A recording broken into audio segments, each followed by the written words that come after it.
Savoir et comprendre les plus récentes nouvelles qui nous touchent. Tout savoir en 24 minutes. On fait le tour des unes de presse avec Cybèle Olivier. Salut Cybèle. Salut Alex.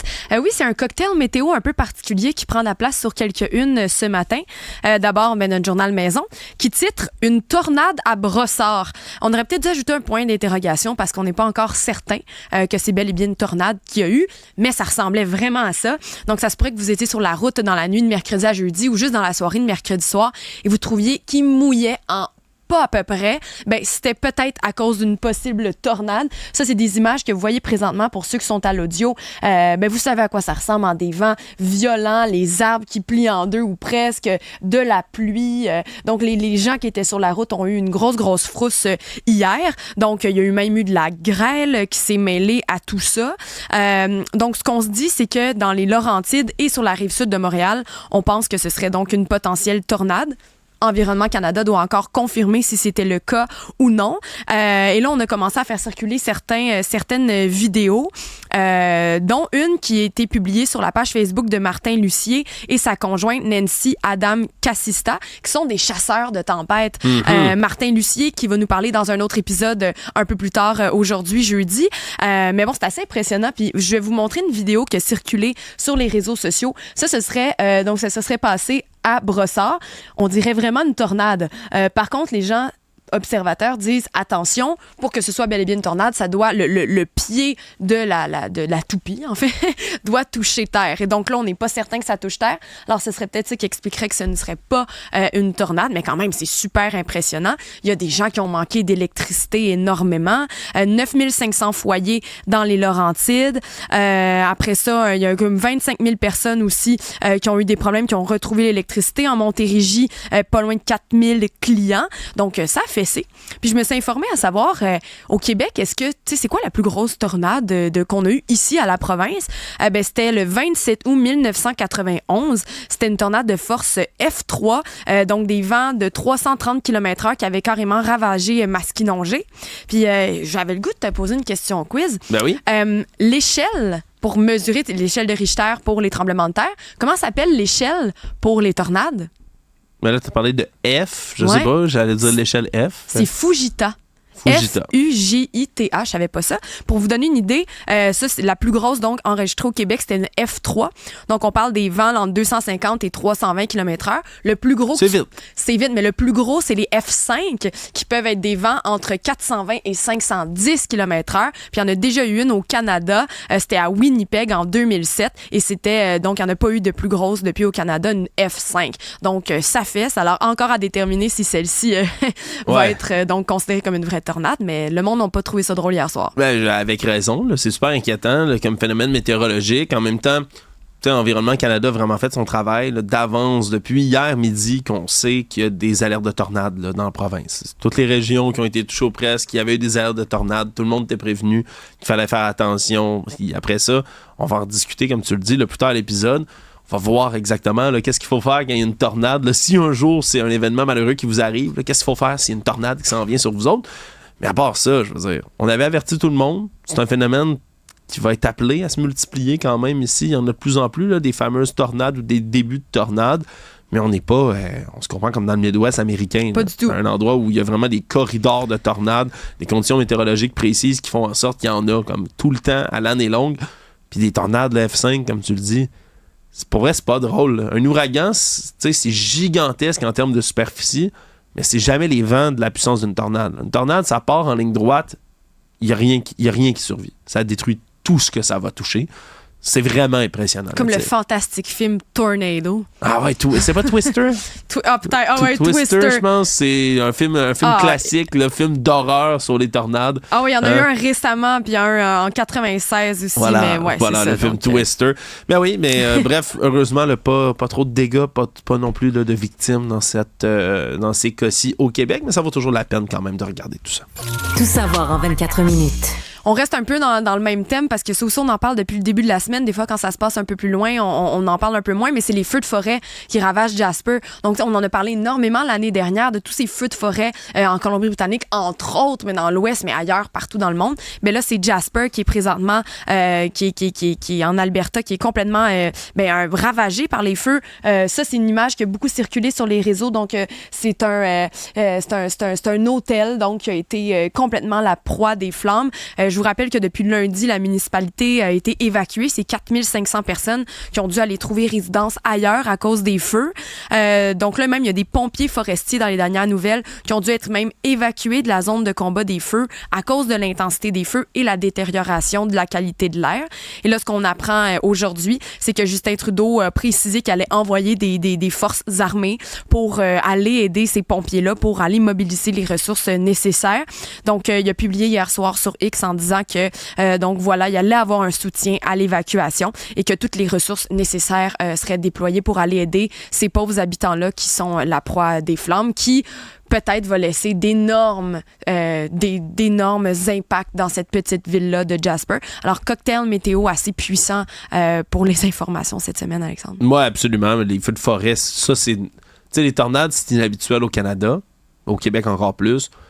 Mais là, les feux de forêt, c'est vraiment notre tasse de thé. Là. Je veux dire comme ça. Là, ça, c'est un phénomène météorologique qui revient chaque année. Là, on est relativement chanceux. Je rappelle que le printemps dernier, plutôt, pas celui qui vient de passer en 2024, mais 2023, le feu qui avait brûlé au Québec, c'était épouvantable. Je rappelle, on a eu des incendies qui n'avaient pas de bon sens près de la ville de Chapais. On creusait des tranchées, puis on priait que ça se rende pas à la ville.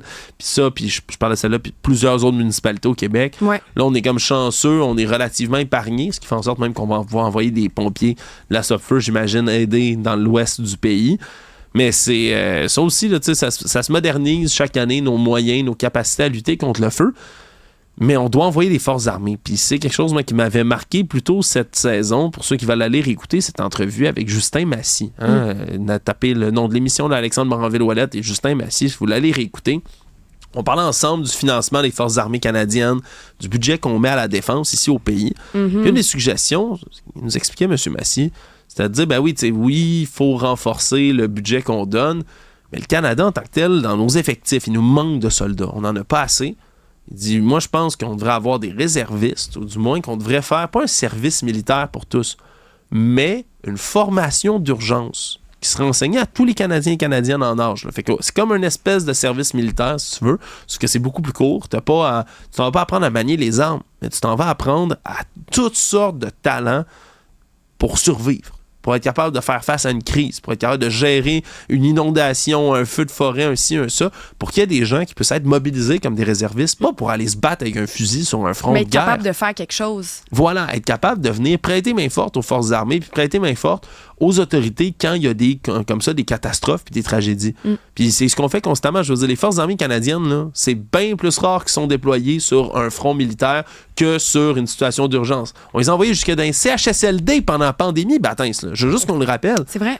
On les envoie à toutes les sauces, nos forces armées, parce que, évidemment, on n'en a pas beaucoup puis on ne peut pas les envoyer ailleurs. Mais d'avoir une formation comme ça, minimale, je pense, au pays, en termes d'intervention d'urgence, ça nous permettrait de gérer des situations comme celle-là peut-être beaucoup plus facilement. En tout cas, trouver que c'était une idée qui était particulièrement intéressante que nous amenait Justin Massy à ce moment-là. Puis ça me fait penser à ça quand j'entends que les forces armées sont encore déployées. Tout savoir en 24 minutes. La presse ce matin nous parle donc de Ali Garoukié. En fait, la question qu'il pose, c'est Louis-Samuel Perron qui nous pose la question. Je vais juste recommencer le début de l'article. Donc, Louis-Samuel Perron qui nous pose la question, qui est le titre de l'article en une de la presse ce matin. Est-ce que Ali Garoukié préparait un attentat à Montréal? Bon, peut-être que Garoukié, ça vous dit rien si vous entendez ce nom-là, mais par contre, vous savez c'est qui? Mamadi Camara. Donc, les deux noms, c'est quoi le lien? C'est que Garoukié, c'est lui qui était supposé être arrêté au moment où Mamadi Camara a été arrêté brutalement et emprisonné à tort.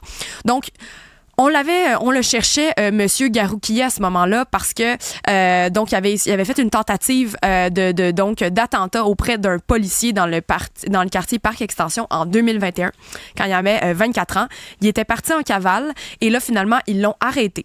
Ils l'ont mis en prison et lui, Garoukié, a battu à mort son co-détenu à Rivière-des-Prairies. Il a été condamné pour 15 ans de prison. Bon, ça, ce sont les faits. Mais là, ce qu'on apprend aujourd'hui dans la presse, c'est que ce monsieur Garoukier aurait pu faire d'autres victimes. D'où la question, est-ce qu'il préparait un attentat?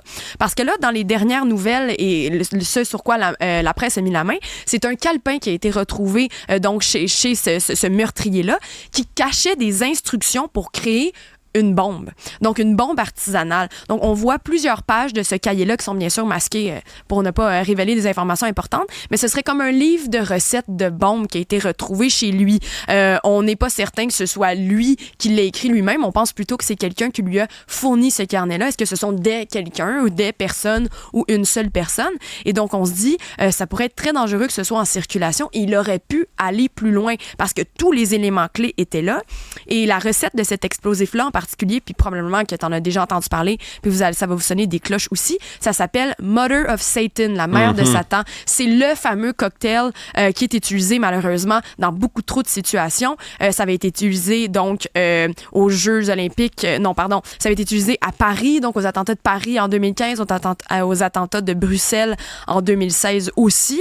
Alors, c'est un peu la crainte qu'il nous révélait ce matin dans l'article de la presse, puis on l'a appris aujourd'hui parce qu'au procès pour tentative de meurtre de monsieur Ngaroukier, ça n'avait pas été présenté comme preuve, ce calepin-là. Donc, aujourd'hui, on apprend ça. Est-ce que ça aurait pu être pire? Certainement. Donc, on est un peu soulagé. Soulagé, oui, là, qu'il soit mis hors d'état de nuire, qu'il soit en prison, puis surtout qu'il est déclaré délinquant dangereux à contrôler. C'est peut-être ça l'étiquette la plus importante dans le procès qu'on lui a donné. Ça veut dire qu'on va devoir le suivre toute notre vie. Là. Cette personne-là, plutôt toute sa vie. Il est pas vieux. Mais Ali Ngaroukier, là, c'est un gars qui a des graves problèmes de santé mentale. Très graves. Là. Je m'excuse des termes, c'est un fou furieux. Cet homme-là, c'est lui, tu l'as dit, là, il a battu un policier complètement par hasard, barre de fer, essaye de prendre son fusil, essaye de le tuer, complètement au hasard. Arrêtez pas de dire à tout le monde qu'il rencontrait qu'il voulait tuer le plus de policiers possible. Pour quelle raison? C'est pas clair. Parlait après ça de djihad, de terrorisme, écrivait des carnets remplis, que ce soit lui qui l'a écrit ou pas, je veux dire, c'est du matériel terroriste, il n'y a aucun doute à ça. Puis il a tué son co-détenu. Puis il a tué son co-détenu pour une espèce d'histoire de fou, comme quoi son co-détenu avait un tatouage de femme nue, puis ça, pour lui, ça avait pas de bon sens, fait qu'il a pris un stylo puis il l'a assassiné. Puis son co-détenu avait prévenu même sa famille, il avait appelé, là, je pense à sa blonde qui parlait en disant « J'ai peur de ce gars-là, il est complètement fou, ils m'ont mis dans cette cellule avec lui, j'ai peur qu'il me fasse du mal. » Puis il l'a tué. Je veux dire, l'autre co-détenu, que ce soit un détenu ou pas, il méritait pas la mort. Là. C'est pas ça la sentence qu'on lui a donnée. Mm-hmm. Pour vrai, des gens comme ça dans notre société, il y en a, puis il y en a plusieurs. Puis quand on parle de troubles de santé mentale, ça, c'est un exemple flagrant. On a quelqu'un qui est complètement déconnecté de la réalité, puis qui est prêt à faire à peu près n'importe quoi, tellement réactif, attaquer des gens au hasard, là, tuer du monde au hasard, complètement. Il n'y a pas de raison, il n'y a pas de motif, il n'y a pas de réflexion derrière ce qu'il fait. Alors, de savoir qu'un gars comme ça avait des recettes de bombes dans ses carnets de notes chez eux, mais c'est doublement, triplement inquiétant. J'ai un lien avec une nouvelle que je parlais en introduction. Justin Trudeau s'est fait apostropher hier par un gars 15 minutes de temps sur une plage. Un espèce de pseudo-journaliste de droite qui est débarqué là puis qui s'est mis à y poser toutes sortes de questions puis il criait à la face plein d'affaires. Ça a pris plusieurs longues minutes avant que les services de protection du premier ministre interviennent. Si cette personne-là, ça n'avait pas été un gars qui cherchait un coup d'éclat sur le web, mais un monsieur Ngaroukier, ça avait été quelqu'un qui a des graves problèmes de santé mentale. Il aurait pu attaquer notre premier ministre. Puis, je veux dire, les mesures étaient complètement inadéquates de sécurité autour de ça. Puis, on se rend compte, on le sait, on comprend que dans notre société, il y a de plus en plus de monde qui sont dérangés, malheureusement, comme ça, puis qui sont dangereux. Ouais. Ben, puis après ça, notre sécurité, elle ne suit pas. Pour moi, c'est absurde, c'est aberrant, puis de voir comme ça, au moins, là, la justice a mis ce gars-là hors d'état de nuire, tant mieux. Mais je veux dire, ça a quand même pris le fait. On l'a arrêté une première fois, puis après ça, il a retué quelqu'un en prison. En prison, il a tué quelqu'un. Mais dans l'article de la presse, il mentionne que la couronne cherche à le faire déclarer contre délinquant dangereux.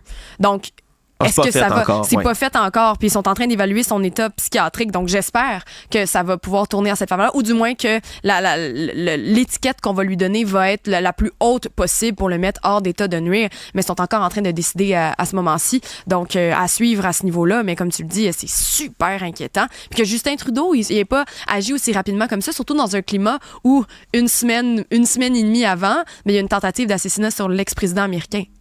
Non, le climat est absolument déplorable. Les ministres du Canada n'ont pas de garde du corps. Là, ils viennent de se faire donner le droit, le privilège, si on veut, d'appeler de la sécurité, puis d'en avoir, puis d'avoir des boutons panique. Mais ils n'ont pas de protection rapprochée. Tu peux être le ministre de la Défense d'un pays du G7, ça a de l'air, puis t'as pas de garde du corps au quotidien à côté de toi. Puis il y a des gens qui non seulement te menacent ces réseaux sociaux, mais qui veulent prendre des fois là, action, puis se pointer dans ton quotidien. Non, moi, je trouve ça terrifiant, le climat dans lequel on vit, là, en termes de violence, puis de violence politique. Puis des cas, même si, on se comprend, une Ngarukier, c'est pas directement envers des politiciens qui avaient mis ça, c'est envers la société, c'est envers l'état de droit, c'est envers la police, c'est envers nos institutions qui en avaient. Puis ça démontre que ça peut devenir inquiétant puis vite. Tout savoir en 24 minutes. Je termine avec la une du journal de Gazette qui nous dit que des inspecteurs francophones sévissent dans les hôpitaux de Montréal.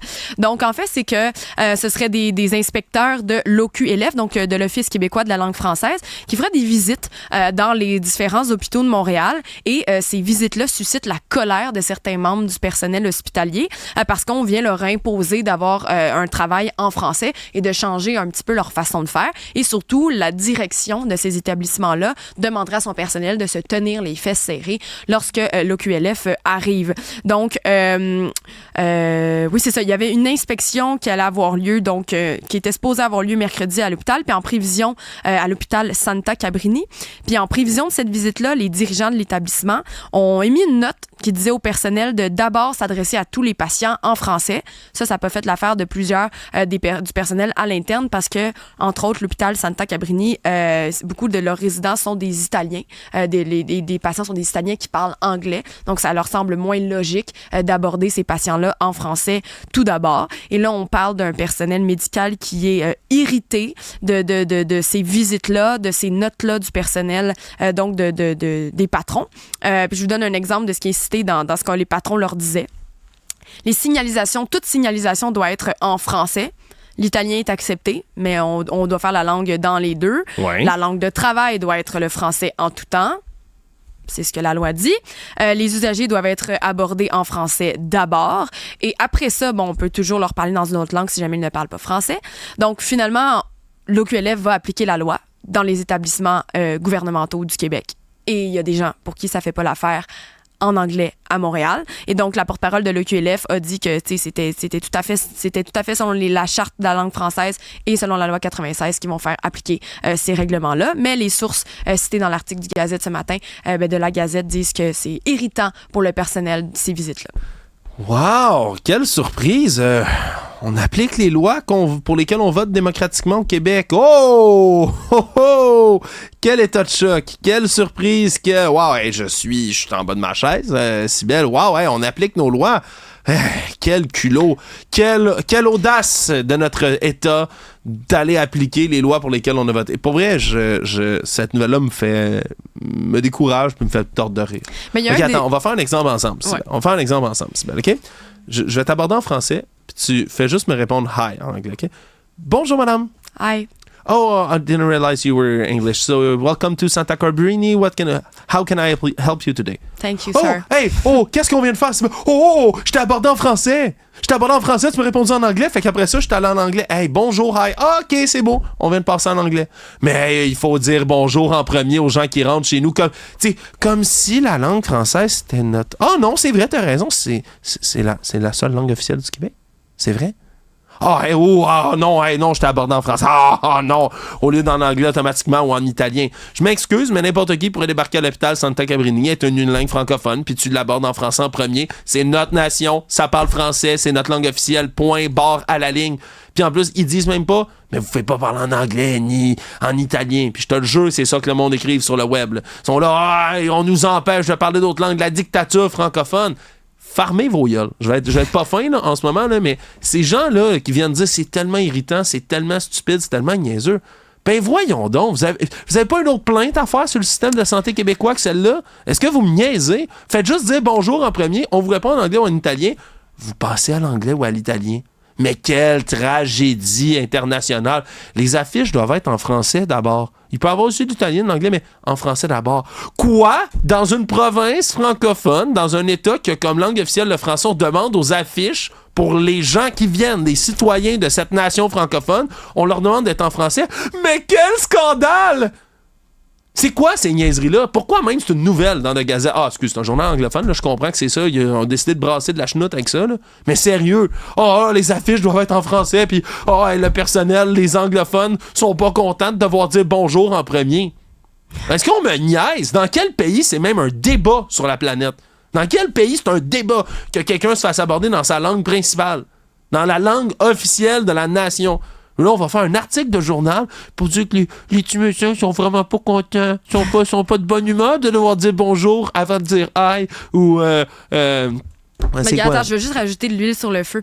La personne à qui, de Gazette, avec qui la source, donc c'est un des membres du personnel, a dit, c'est peut-être un mot, là, c'est vraiment une spéculation, mais peut-être un mot qui se passe un peu à l'intérieur de l'hôpital, qui dit, tu sais, moi, je trouve là, que les ressources sont mal utilisées. Tu sais, le système de santé, ça va pas bien. C'est un état déplorable. Puis pendant ce temps-là, le gouvernement du Québec envoie l'OQLF voir si les gens parlent bien français. Et la source dit, moi, je trouve que ça n'a pas de bon sens. OK, le budget de l'OQLF, là, il doit être mangé par le système de santé en genre 15 minutes. Le budget annuel là, de l'OQLF doit être avalé par le système de santé. Là, je dis 15 minutes, regarde, je vais être conservateur, là. Conservateur, très conservateur. Un avant-midi, le système de santé doit manger l'équivalent du budget entier de l'OQLF pour une année. Là, c'est assez, puis ça va faire. L'espèce de comparaison douteuse sur ces trucs-là, comme si, pour vrai, là, avec cet argument-là, c'est tellement fallacieux là, comme argument qu'il faut, à l'entendre, il faudrait arrêter de dépenser dans littéralement tout ce qu'on fait au Québec pour le mettre dans la santé, parce que c'est ça le plus urgent. On devrait pas mettre de l'argent sur les routes, là. C'est vraiment la santé qui est plus urgente. Arrêtez de dépenser de l'argent dans l'environnement. L'environnement, ça va nous retirer dans 100 ans. Mais pour l'instant, c'est le système de santé qui va mal. On peut pas juste lancer infini argent sur le problème en espérant que ça change. Oui, faut investir. Oui, il faut investir aux bons endroits. Mais le budget de l'OQLF, là, c'est des peanuts comparativement à ce qui se dépense dans le reste des ministères et des départements au Québec. Fait que là, moi, là, monsieur, madame, là, qui vont venir se pointer puis faire des commentaires de ce genre-là devant le Montreal Gazette, ils me demandent de dire bonjour en premier. Hey! Voyons, c'est tellement une non-nouvelle, c'est tellement un non-enjeu, cette histoire-là.